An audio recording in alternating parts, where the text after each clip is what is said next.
It's great to be with you guys today. I had to get up at like 4 in the morning because I live in the wine country. And so driving down here, early in the morning and the sun was coming up, it was, on one hand, I wanted a little more sleep. On the other hand, it was a beautiful morning coming in. I teach at Stanford University. I do that 1 day a week. I figured out how to do that along with the internet and phone calls and what have you. And my work's all about behavior and how you design to change people's behaviors. And what we're going to do right now, we're going to practice some behavior change. And the organizers of this event have been very good at providing some supplies. So I want all of you to look under your seat right now and see what surprise is waiting for you. What I want you to do, and we debated whether we should really do this or not, but we're going to do it, is I want you to tear off one piece of floss like this. And what we're going to do, don't do it quite yet, we're going to practice what I call a tiny habit. And in this case, we're going to do something very, very small, and I'm going to have you floss one tooth. Not yet, we're going to do it all together. I know some of you think that's kind of gross, but we can do this. Now, there's one more piece, and I'll explain this a little bit later in my presentation. After you do a tiny behavior that you want to repeat in the future or maybe expand, what you need to do is celebrate victory. Immediately, right away. So I'm not talking about going out to the bar or going and making cookies or what have you. You need to tell yourself in some way that you're awesome. Okay? So we're going to practice this. There's a few ways to do this. I've mapped out 10 different ways to celebrate. But we're going to start with one that's pretty common, that works, and it goes like this. I'm awesome. Okay, you ready? 1, 2, 3. I'm awesome.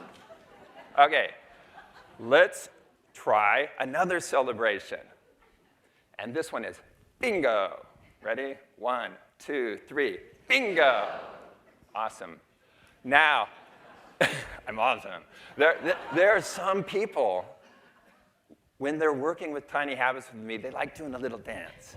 And that makes them feel like, yeah, I'm rocking it. Okay, so ready? Little dance. 1, 2, 3.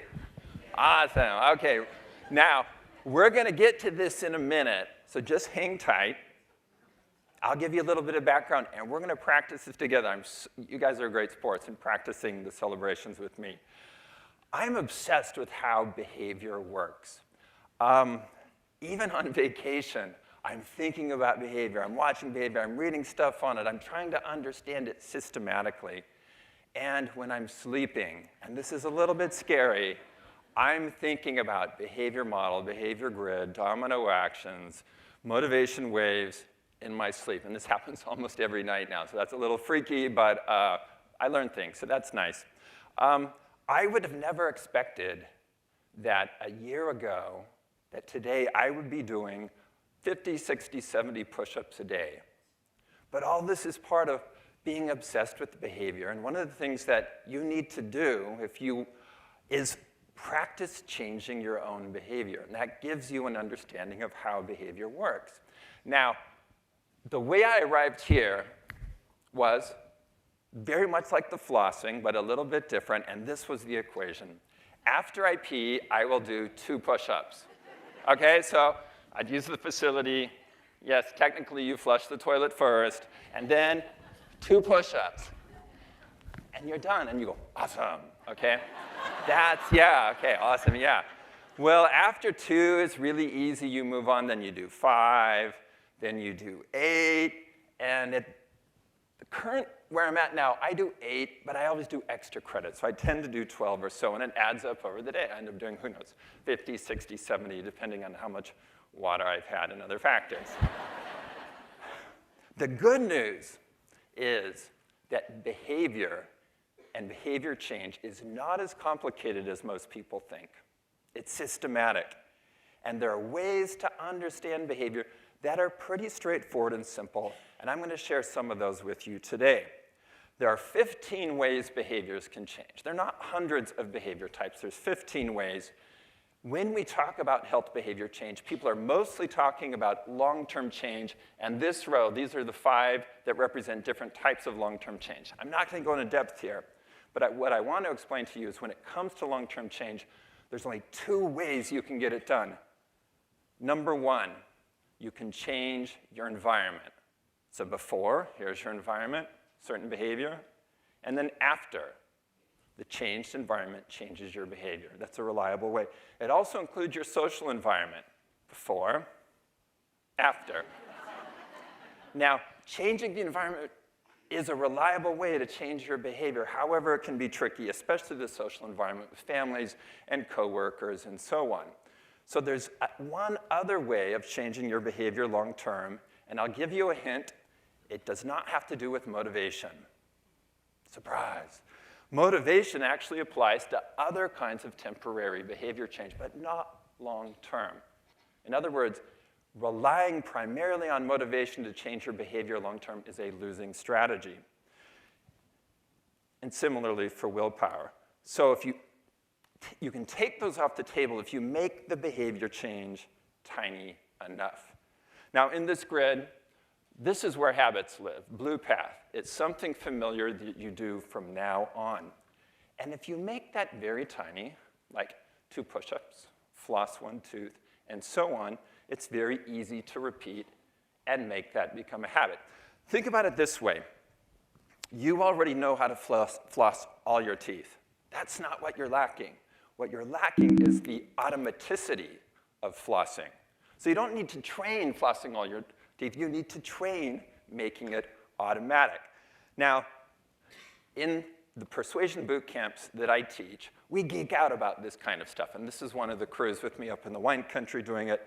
We look at the sequences of behaviors that eventually land you here to habit. We won't go in that kind of depth today, but what I do want to say, and this is a little bit controversial, is this puzzle is solved. And I'm going to share the pieces with you, and I'm going to share some ways that it got solved. And we'll see what you think. That there's a new way to create habits that is reliable and it's systematic. Now, when we look at health outcomes, bullseye, what do we want to do? Well, things like lose weight, manage stress, and so on. But if you design for the outcomes, you're designing at the wrong place. You need to design for the behaviors that lead to the outcome. And if you take an issue like weight loss, there are many, many behaviors that can contribute to that outcome. Stress reduction, eating better, and so on. And I would propose that most of the behaviors that we need to do are habits. So of the 15 ways behaviors can change, the one that matters most to long-term health are habits. And as we create what I call these tiny habits, and we can't do it all at once, little by little, we will then approach this health outcome in a very reliable way, in a way that doesn't regress, in a way that doesn't make you, oh, I give up, now I'm just going to go back to how I was. Let me share a personal example, and I hesitated about including this, but I will. In 2010, I got one of these scales that's super high tech, and it can tweet out your weight, okay? So I set it up, so it's tweeting my weight. So I started tweeting it out in 2010, and this is about a year. So you can see what's going on there. Not much change, up and down, up and down. What I learned was, number one, simply tweeting your weight didn't seem to have any effect on me, and I looked up others who had done it. It didn't seem to have lots of an impact. And number two, my Twitter followers hated it, so I stopped. But I kept, you know, I'd made it a habit of stepping on the scale. It was right there. A few months later, going up. So at one point, I thought, okay, I've been doing this thing called tiny habits. It's something I've applied elsewhere. Now I'm going to apply it to weight loss, because I want to lose some pounds. So after creating many, many, many, many tiny habits, this is where I am this week. So that's probably the course of a year or so. So you can see no real change. And then putting together little by little these tiny habits that took root and would grow, I believe I've made a long-term change. Now we'll see 5, 10 years from now, but it seems like these habits will be very hard to undo. So I put this out there. when you know how to create tiny habits, you can change your behavior and your life forever. Now, let me back up and explain how I honed in on the formula of tiny habits, and you can see whether it syncs with how you think about it. There are 3 things that have to happen at the same moment to cause a behavior. Number 1, there has to be some level of motivation. You gotta wanna keep your teeth clean. You gotta wanna get stronger with push-ups or something like that. Next, you have to have the ability to do it. And then there has to be a trigger. Now, when I say trigger, I mean call to action. It's the thing that says, do push-ups now. Floss your teeth now, and so on. And it's these 3 things together. When they combine at once, then the behavior will also occur. Behavior, whether it's floss your teeth, do push-ups, what have you, send a thank you note. Now, motivation and ability are trade-offs. And this line, this curved line, represents that trade-off. And if you're anywhere above the line and the trigger occurs, you will do the behavior. So let me give some examples of this. Here below the line, let's say I want you to run a marathon, and you have no motivation to run a marathon. Both low motivation and it's hard. When I say run a marathon, you're not going to do it, no matter how many times I make that call to action. In contrast, if I say, oh, walk outside and walk back in, maybe 30 seconds, simple to do, you're above the line. Still, you may not be very motivated, but because it's so easy to do. Now let's move up here. It's hard to do. I'm asking you to do something very hard. In order to do something that's difficult, you need high levels of motivation. In fact, I think that's the purpose. That's the only use of motivation in our lives, is to allow us to do hard things. And if we're not doing hard things, we don't need that much motivation. When our motivation lags, boom, can't do it. Motivation is very slippery. So if you set yourself up to do something hard, and you have to somehow sustain the motivation's going to drop down, and there's going to be a point where you don't do it, and habits are about repeating it, and you won't create the habit. So as I looked at this, as I looked at my behavior model, I thought, let's go right here. Easy to do. Stuff that's so easy to do, it doesn't require much motivation at all. So whether your motivation's high, you'll still do it. Whether it's low, you'll still do it. And so this is where the insight around, let's make it really tiny. Really tiny, like 1 tooth, 2 push-ups, 1 sip of water, and so on. Well, now, when you look at it in this way, the smiley face, we're accounting for motivation, we're accounting for ability. So in the equation B equals MAT, those things are done.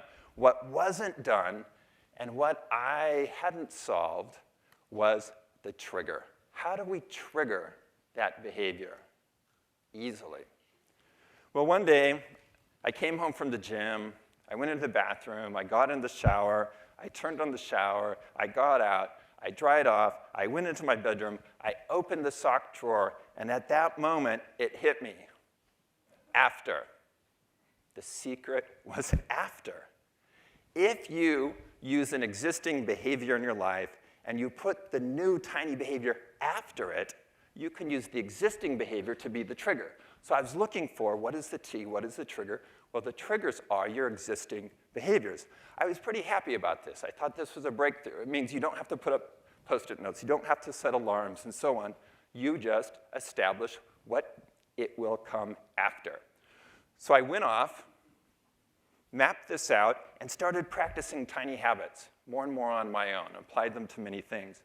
And then about a year ago, after I'd done this a while, I thought, I'm going to invite some friends to do it, and it kind of grew from there.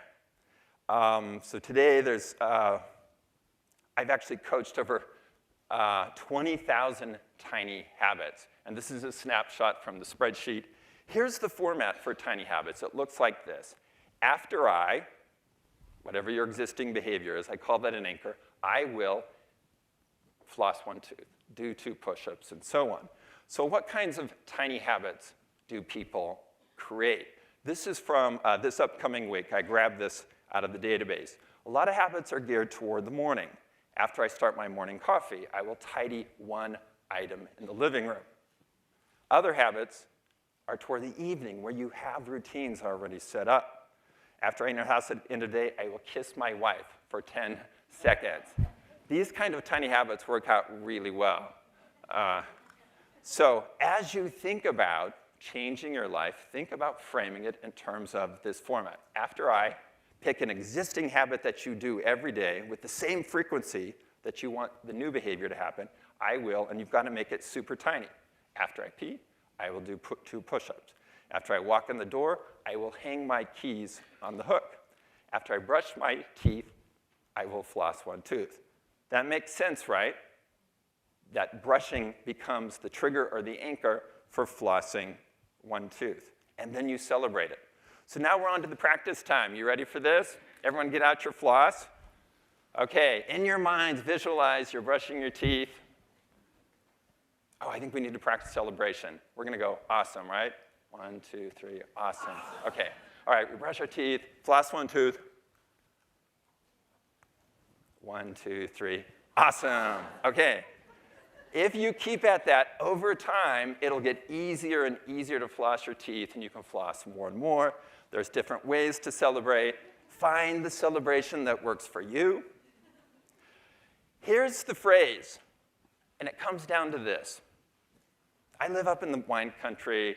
I do a lot with the earth as much as I can, and this seems to map exactly what I'm talking about.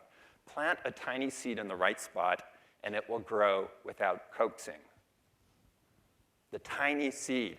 This pumpkin came from a tiny seed that actually we didn't even plant. It came from the chicken manure that we put in the garden, and it grew. We didn't have to do anything to it. It just grew. Tiny seed in the right spot. So I encourage you to look at your lives, look at what you want to change, break it down to tiny behaviors, and put them in the right spot. The right spot is after something you're already doing, and allow it to grow. You don't have to amp up motivation. You don't have to draw that much on willpower. All you have to do is plan it out and let this natural process emerge. Thanks, everybody.